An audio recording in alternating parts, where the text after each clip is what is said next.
আপনি যদি ডিএমএলটি করে থাকেন তবেই কিন্তু এই ভিডিওটি আপনার জন্য। আদারওয়াইজ স্কিপ করে যান। দেখতে পাচ্ছেন দ্য কলকাতা মিউনিসিপাল কর্পোরেশনের আন্ডারে নাম্বার অফ পোস্ট এখানে দেখতে পাচ্ছেন ১৩ টি। কিসের? ল্যাবরেটরি টেকনিশিয়ানের। এখানে আপনাদের কিন্তু ওয়েস্ট বেঙ্গলের অ্যাপ্লিক্যান্ট হতে হবে এবং লোকাল ল্যাঙ্গুয়েজ সম্পর্কে ওয়াকিবহাল থাকতে হবে। এডুকেশনাল কোয়ালিফিকেশন কি রয়েছে? হায়ার সেকেন্ডারি পাসড এবং আপনাদের সেইখানে কিন্তু ফিজিক্স, কেমিস্ট্রি, ম্যাথ বা বায়োলজি থাকতে হবে এবং এর সাথে diploma medical laboratory technology recognised by West Bengal state medical ফ্যাকাল্টির আন্ডারে থাকতে হবে কিংবা AICTE-র আন্ডারে আপনাদের থাকতে হবে। তবে কিন্তু অ্যাপ্লিকেবল বা গ্রহণযোগ্য। এবং এখানে বলা হচ্ছে ক্যান্ডিডেটকে অবশ্যই কিন্তু বাংলা জানতে হবে এবং কম্পিউটারে প্রফিসিয়েন্সি থাকতে হবে, অর্থাৎ MS অফিস এবং ইন্টারনেট চালানো জানতে হবে। এখানে বয়সের সময়সীমা দেখতে পাচ্ছেন ম্যাক্সিমাম 40 বছর পর্যন্ত 1 জানুয়ারি 2026 ধরে। রিমুনারেশন কিন্তু এখানে থাকছেন বেশ সুন্দর 22,000 পার মান্থ এবং এরপরে মোড অফ সিলেকশনে যদি আমরা দেখি তাহলে এখানে দেখতে পাবেন দুটি মোডে আপনাদের কিন্তু সিলেকশন করা হবে।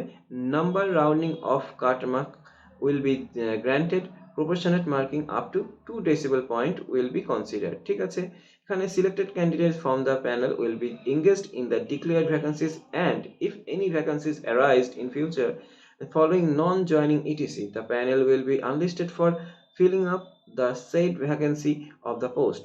The validity of merit list will be 1 year। এই মেরিট লিস্টের ভ্যালিডিটি কিন্তু 1 বছর থাকবে, এটা একটা গুরুত্বপূর্ণ বিষয়। এবার দেখে নিন scale of scoring. Total marks থাকছে 100, ডিএমএলটি থেকে দেওয়া হবে 85 এবং কম্পিউটার টেস্টের জন্য থাকবে 15। টোটাল কিন্তু 100 নম্বর। ঠিক আছে, এবং কোয়ালিফাই মার্ক কিন্তু এখানে আপনাকে পেতেই হবে 40%, নইলে কিন্তু ডিসকোয়ালিফাই হয়ে যাবেন। এরপরে দেখুন আপনাদের ক্যান্ডিডেটদের কি কি ক্যারি করে নিয়ে যেতে হবে। এজ প্রুফ হিসাবে নিয়ে যেতে হবে যে কোনো একটি মাধ্যমিক অ্যাডমিট বা পাস সার্টিফিকেট, রেসিডেন্সিয়াল অ্যাড্রেসের মধ্যে আপনি আধার কার্ড, ভোটার কার্ড, পাসপোর্ট দিতে পারেন। ডিএমএলটির সেমিস্টারের রেজাল্ট যদি সাপ্লি থাকে সেগুলোও কিন্তু দেখতে চাইবে এবং পাস সার্টিফিকেট অবশ্যই ম্যান্ডেটরি। কম্পিউটার সার্টিফিকেট থাকতে হবে এবং কাস্ট সার্টিফিকেট কিংবা যদি আপনার স্পেশাল রিজার্ভেশন কোটা থাকে সেগুলো কিন্তু আপনাদেরকে দেখাতে হবে।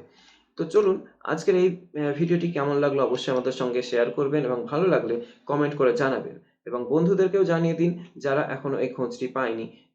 এবং নতুন হলে আমাদের চ্যানেলকে সাবস্ক্রাইব করবেন, ফেসবুকে ফলো করবেন এবং বন্ধুদের মধ্যে আরো ভালোভাবে এই আমাদের চ্যানেলটিকে বা তথ্য সম্পর্কে জানিয়ে দিন। এই ফর্মটা কিন্তু ফিল আপ হতে শুরু করেছে 5 মার্চ থেকে এবং শেষ ডেট হচ্ছে 19 মার্চ পর্যন্ত। আপনাদের কিন্তু ফর্ম ফিল আপ করতে হবে ওয়েবসাইটে গিয়ে, অর্থাৎ www.kmcgov.in এ। তো আজকের এই ভিডিওটি কেমন লাগলো অবশ্যই আমাদের কিন্তু জানাবেন এবং ভালো লাগলে লাইক, শেয়ার, কমেন্ট করে আমাদের সঙ্গে থাকবেন। Thank you.